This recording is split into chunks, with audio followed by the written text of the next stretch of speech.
Quem era Jesus antes de vir ao mundo e como ter a vida eterna? Esse é o tema da mensagem de hoje. Quem era Jesus antes de vir a este mundo e como ter a vida eterna? João capítulo 17, versículos do 1 ao 5. Vamos ler aqui. João capítulo 17, versículos do 1 ao 5.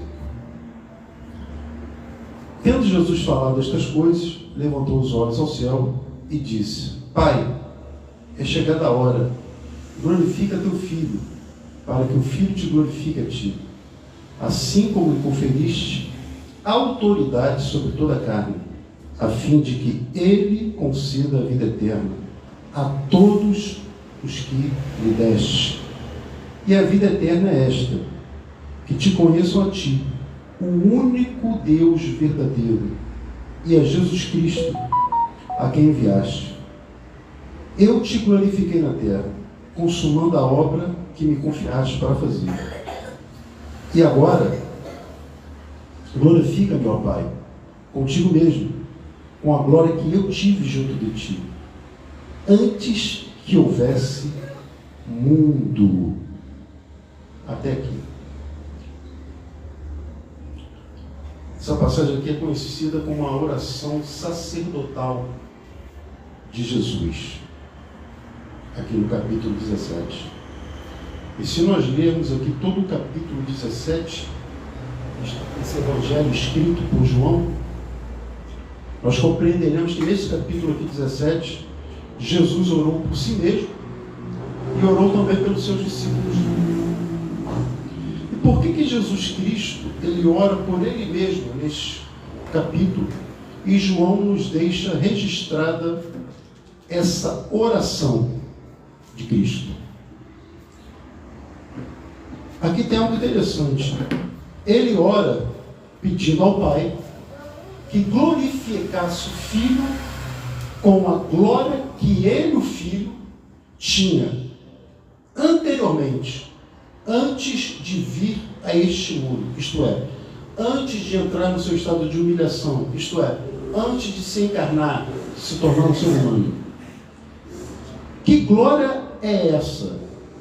É uma glória, então, anterior à encarnação do Filho de Deus.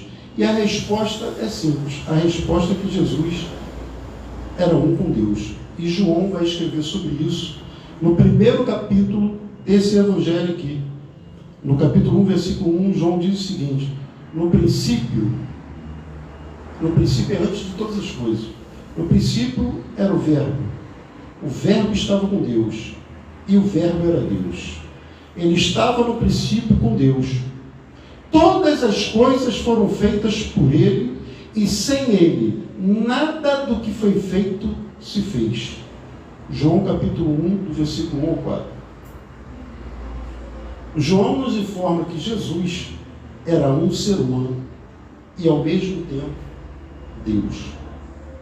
E apesar de assumir uma completa humanidade, ele nunca deixou de ser quem ele sempre foi: o Deus eterno, Criador, sustentador de todas as coisas e também a fonte de eternidade. E agora Cristo, ele pede ao Pai que o glorifique.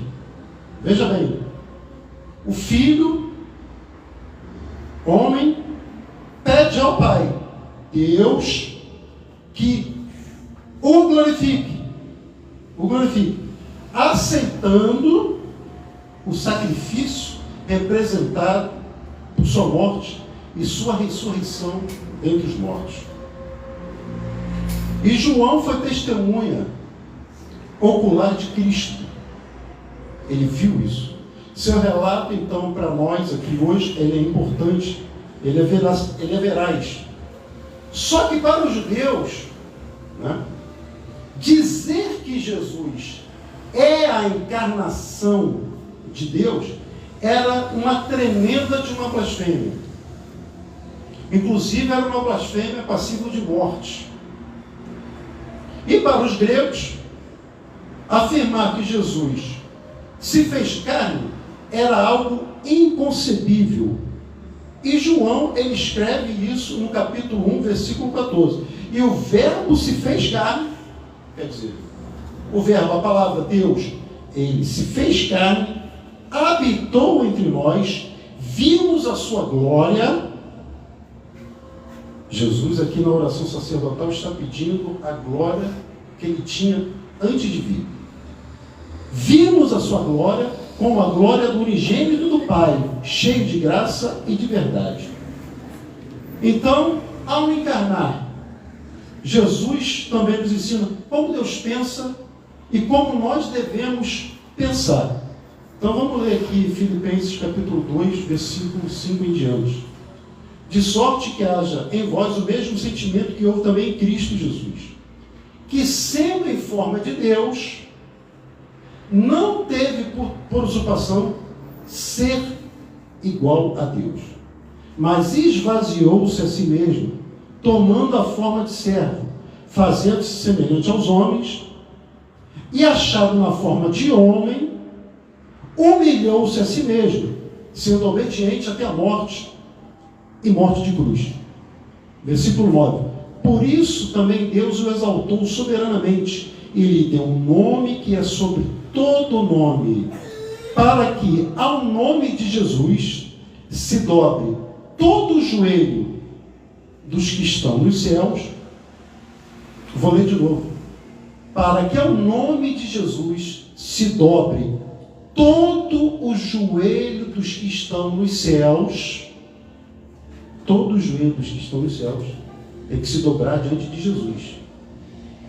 Na terra e debaixo da terra. E toda língua confesse que Jesus Cristo é o Senhor, para a glória de Deus, o Pai. Ora, se isso aqui não é ser Deus, eu não sei o que é. Eu não sei.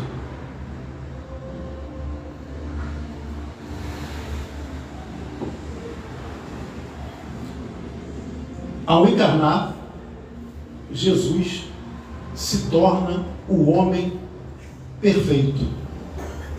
E ele é o modelo que nós devemos imitar como homem. Ele é a nossa referência. E ele também foi o sacrifício perfeito. Cristo foi sacrificado por todas as iniquidades do ser humano, e sua morte expiatória satisfez as condições de Deus, o Pai, para remover o pecado. Vão ali em Colossenses capítulo 1, versículo 15 em diante.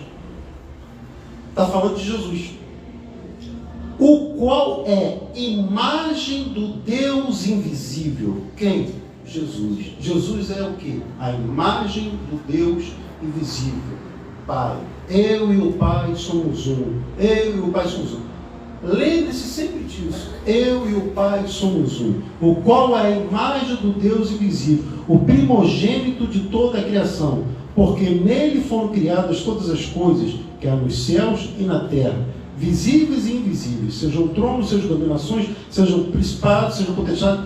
Tudo foi criado por ele e para ele. Tudo foi criado por Jesus e para Jesus. Se isso não é Deus, se ele não é Deus, eu não sei o que ele é. Tudo foi criado para ele, por ele e para ele. Ele é antes de todas as coisas. E todas as coisas subsistem por ele.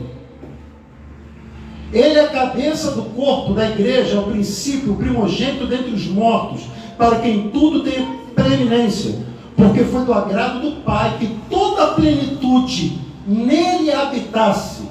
Toda a plenitude do Pai, de Deus, habitasse em Jesus, o Filho. Foi do agrado do Pai que toda a plenitude de Deus, do Pai, habitasse no Filho. Se ele não é Deus, eu não sei o que ele é. E que havendo por ele feito a paz pelo sangue da sua cruz, por meio dele reconciliar-se consigo mesmo todas as coisas, todas que estão na terra como as que estão nos céus. A vós também, que no outro tempo eres estranhos e inimigos no entendimento pelas vossas obras mais, agora contudo vos reconciliou no corpo da sua carne, pela morte, para perante ele vos apresentar santos e irrepreensíveis e inculpáveis. Se na verdade permanecedes fundados e firmes na fé, e não vos movedes da esperança do evangelho que tendes ouvido. É esse evangelho que eu estou pregando aqui, é o mesmo. O qual foi pregado a toda criatura que é debaixo do céu, e do qual eu, Paulo, estou feito ministro. Paulo escreveu aos Colossenses. Então, se para os judeus Jesus era uma blasfêmia ambulante, e para os gregos Jesus era uma loucura inconcebível, para nós a encarnação do Verbo de Deus era, é e sempre serão as boas novas da salvação por intermédio dele, Jesus, porque dele, Jesus, e por ele, Jesus, para sempre são todas as coisas, como diz certo louvor aí.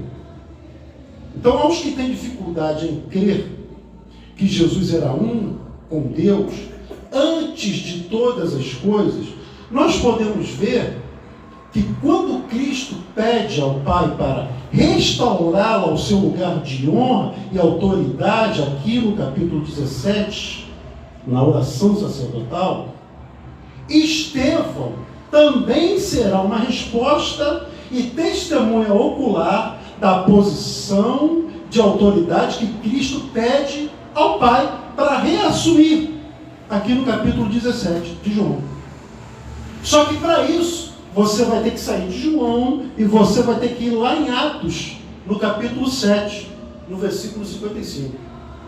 Senão você não vai compreender. Aqui ele pede ao Pai para ele reassumir a posição de autoridade que ele tinha lá atrás. Você vai ver a resposta dessa oração aqui, ó. Atos capítulo 7, verso 55. Olha Estevão.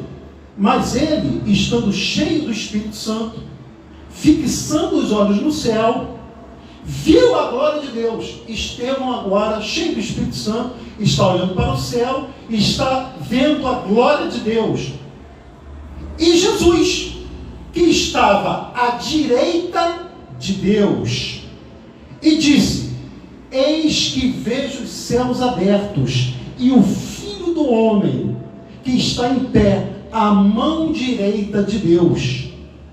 Mas eles gritaram com grande voz, taparam os seus ouvidos e arremeteram unânimes contra ele, e expulsando a cidade, o apedrejaram.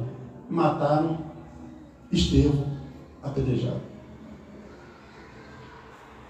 Aqui, durante o seu apedrejamento, Estevão, cheio do Espírito Santo, vê Jesus à destra de Deus Pai.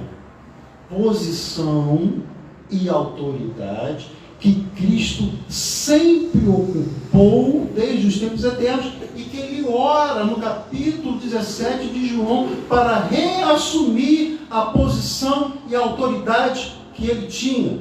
Então a resposta está aqui em Estevão.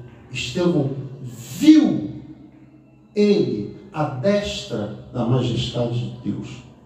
Então nós vamos ver em Estevão e no registro preciso aqui de Lucas, que é a oração que Jesus faz, registro preciso de Lucas, porque Atos quem escreveu foi Lucas. Vemos em Estevão e no registro preciso de Lucas, que é a oração que Jesus faz por si, para retomar a sua posição de autoridade, foi ouvida e foi concedida pelo Pai. Afinal, de novo, Cristo e o Pai são um. Agora a pergunta: você crê na oração que Cristo fez por si próprio, aqui no capítulo 17, que João registrou? Amém.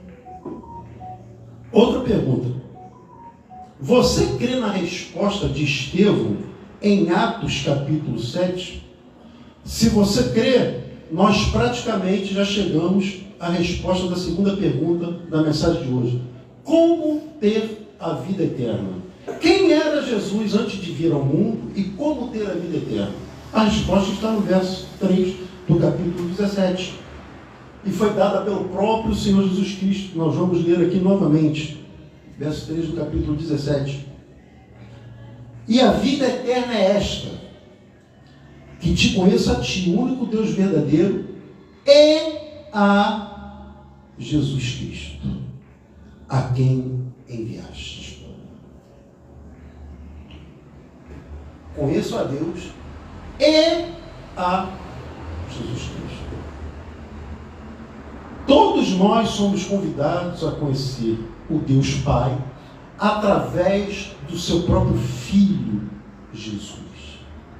E a vida eterna exige um relacionamento pessoal nosso com Deus Pai através do seu Filho, Jesus. Porque sem o Filho ninguém terá Pai. Sem o Filho ninguém chegará ao Pai. Você pode tentar criar os seus atalhos. Você pode tentar criar seus caminhos e as suas religiões. Não tem problema. Você é livre para fazer tudo isso. Só que no final das contas, o único que poderá te conduzir até o Pai é quem veio do Pai. Que já estava com o Pai. Que já tinha autoridade. O nome dele é Jesus Cristo. Se você romper isso, você não terá vida eterna. A nossa vida física é o resultado do contato vital com o ambiente físico. E com o dano de algum órgão vital, rompemos esse contato físico e nós vamos experimentar o quê? A morte. Portanto, a vida eterna vem do contato com o ambiente espiritual, decorrente da comunhão que temos com Deus e com seu Filho, Jesus Cristo de Nazaré. Ao deixarmos e confessarmos os nossos pecados, temos a experiência transformadora, regeneradora do Espírito de Deus em nossas vidas. E experimentamos o quê? Um novo nascimento. É a regeneração do Espírito Santo. Então, será que eu estou pregando hoje para alguém que ainda está preso nas teias sujas do pecado, na amargura de erros cometidos, erros passados, erros presentes, e que ainda não tem a certeza da vida eterna por Jesus Cristo? Se você respondeu sim, uma coisa é urgente para ti: você precisa nascer de novo. E só quem vai poder fazer isso por você é Jesus. É o Espírito dele. Você não voltará ao ventre de sua mãe para isso. Tá bom? Você não vai voltar para o ventre da sua mãe para isso. Você tampouco fará sucessivas regressões até o ventre de sua mãe. Para isso, você deve crer de todo o seu coração na obra salvífica de Jesus. Você crê? Você crê nisso? Para o mundo, nós podemos e devemos pedir conversão. Para a igreja, nós podemos pedir que sejamos santificados e guardados. Jesus conservou todos os seus que o Pai lhe dera, menos um: Judas Iscariote. Ele conservou todos, menos um: Judas Iscariote. Judas também foi chamado para ser um apóstolo, mas Judas decidiu se tornar um apóstata. Será que eu estou pregando para alguém que ouviu o chamado divino, mas apostatou da sua fé? Abandonou a sua fé? Você possui o Espírito de Cristo ou você possui o Espírito de Judas Iscariotes?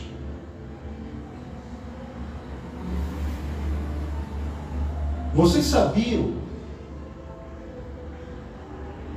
que até os ímpios, eles viverão para sempre?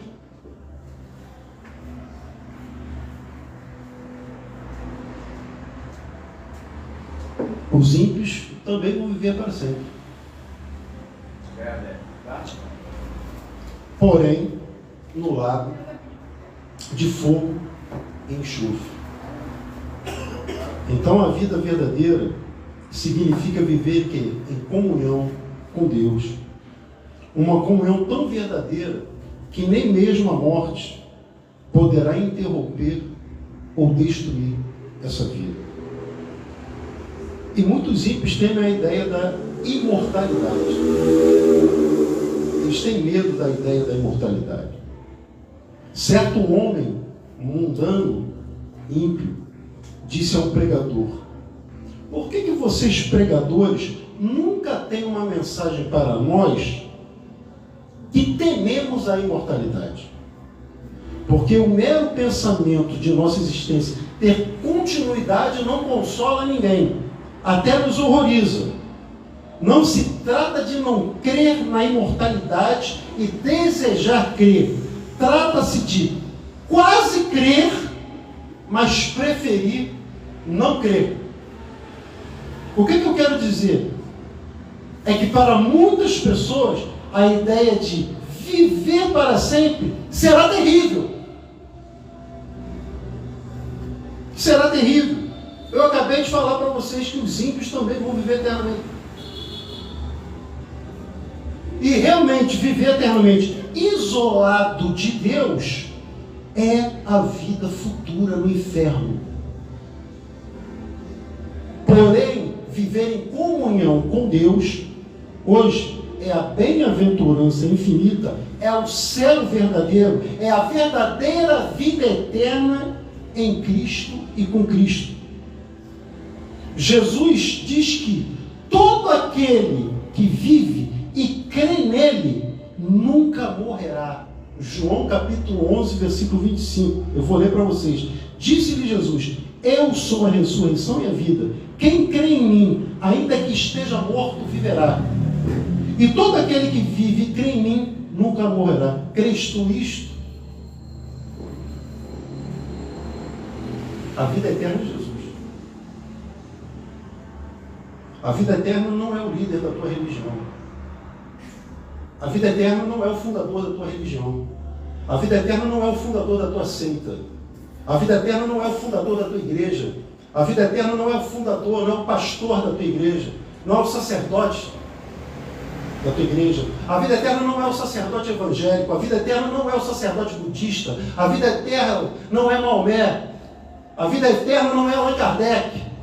A vida eterna é Jesus Cristo, o Filho de Deus. E ponto final. Fora de Cristo não há vida eterna. Doa a quem doer. Essa é a verdade. Sem Jesus Cristo, vocês não terão vida eterna. Sem Jesus Cristo, sem vida eterna. Com Cristo, com vida eterna. Ah, então eu tenho que abraçar a religião. Você não tem que abraçar religião nenhuma. Para com essa bitolice que colocaram na cabeça de vocês.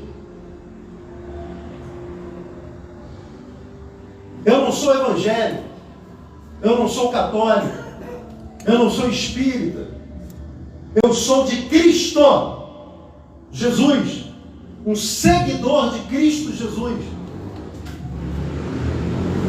um seguidor de uma pessoa, de um homem, que é o Filho de Deus. Glória. Então para com essa pitolice. Eu quero te lembrar que será muito fácil glorificar a Deus no céu. Glorificar a Deus no céu é fácil, sem problema nenhum. Muito fácil. O importante é sabemos e o glorificamos onde nos encontramos hoje, agora. Você glorifica a Deus agora.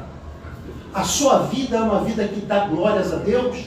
Ou a sua vida é uma vida que envergonha a Jesus Cristo e os seus ensinamentos? Se você disse sim, nós nos encontraremos naquele grande dia. Se você disse não, nós vamos seguir caminhos diferentes. Então eu espero que você se arrependa,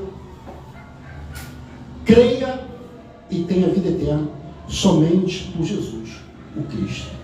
Essa foi a mensagem de hoje. Agora nós vamos orar. Querido Deus e Pai, Pai de nosso Senhor Jesus Cristo, somente o Teu Filho tem a vida eterna. Mais ninguém. Nenhum homem morreu e voltou a viver. Somente Jesus Cristo. E Ele prometeu que aquele que nele cresce, ainda que morresse, viveria eternamente. Eu creio. Os que estão aqui também creem. Eu espero que você, que está aí do outro lado na internet e ainda não crê, que o Espírito de Deus acompanhe a minha voz e a mensagem que foi dita aqui hoje, vá até a tua mente, ao teu coração e testifique a veracidade da palavra de Deus e do Evangelho de Jesus Cristo na sua vida, e que você dobre o teu joelho àquele que é digno de receber louvor e adoração, no céu, na terra e embaixo da terra, como nós lemos aqui hoje, Jesus Cristo. É por Ele e para Ele que nós fomos feitos, para rendermos louvor e graças ao nome dEle. Que o Teu nome, Senhor Jesus Cristo, seja engrandecido cada vez mais. Que o Senhor receba louvor e adoração. Assim como o Senhor é um com o Pai, ensina-nos também a sermos um dia dignos de sermos um contigo para todo sempre.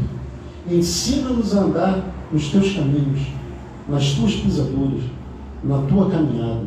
Ensina-nos a propagar a tua palavra, em nome do Senhor Jesus. Que a tua glória, o teu amor, que a tua autoridade esteja também sobre a vida de todo aquele que crê, meu Deus. Aquele, meu Deus, que está doente entre nós, se existe alguma pessoa doente, meu Deus, que o Senhor possa liberar a cura para essa pessoa agora.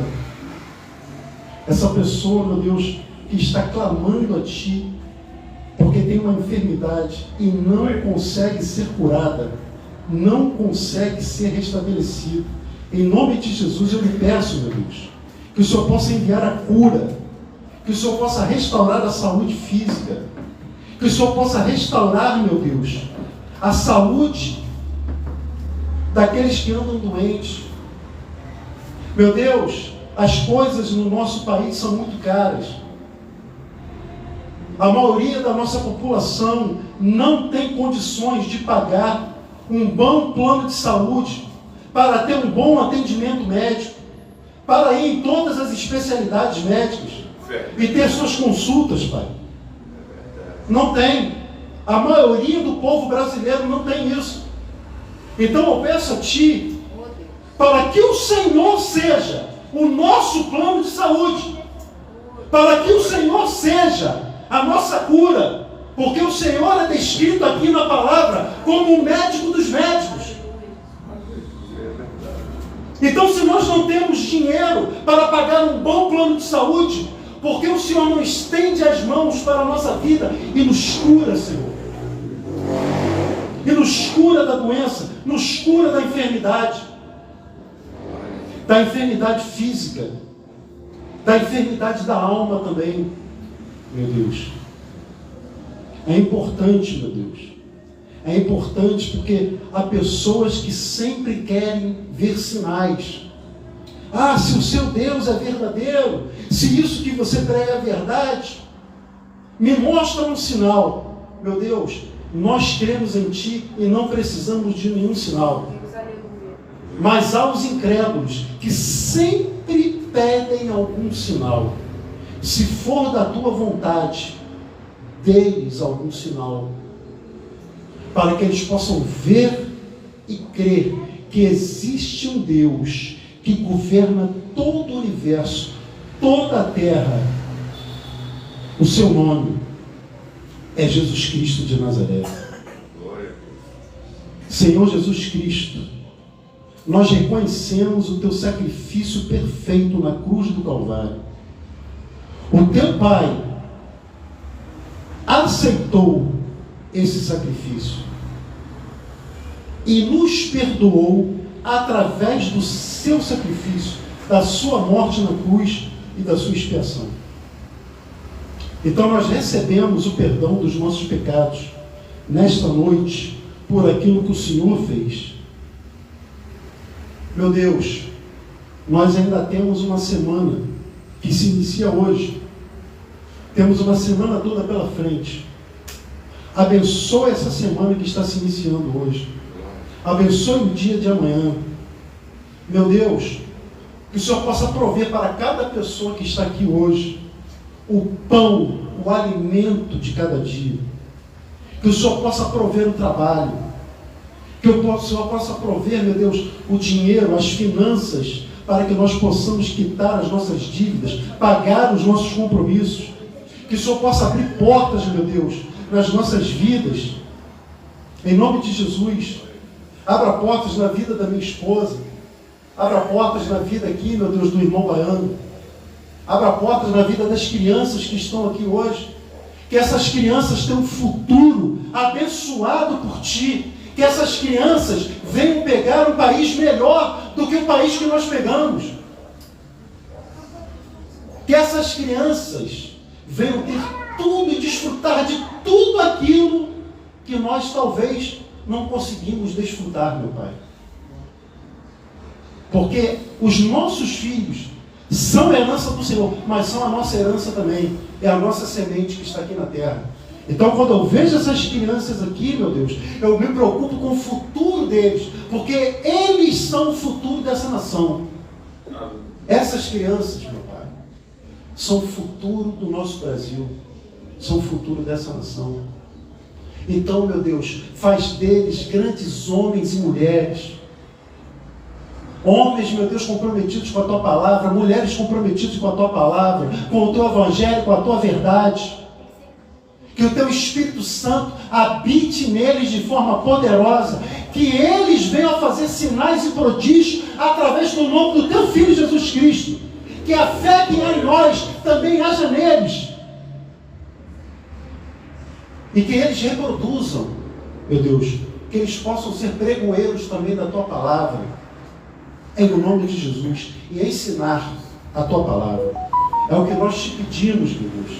Já temos a certeza de que tudo aquilo que pedimos em Teu nome, no nome do Teu Filho Jesus Cristo, nós recebemos com fé, em nome de Jesus.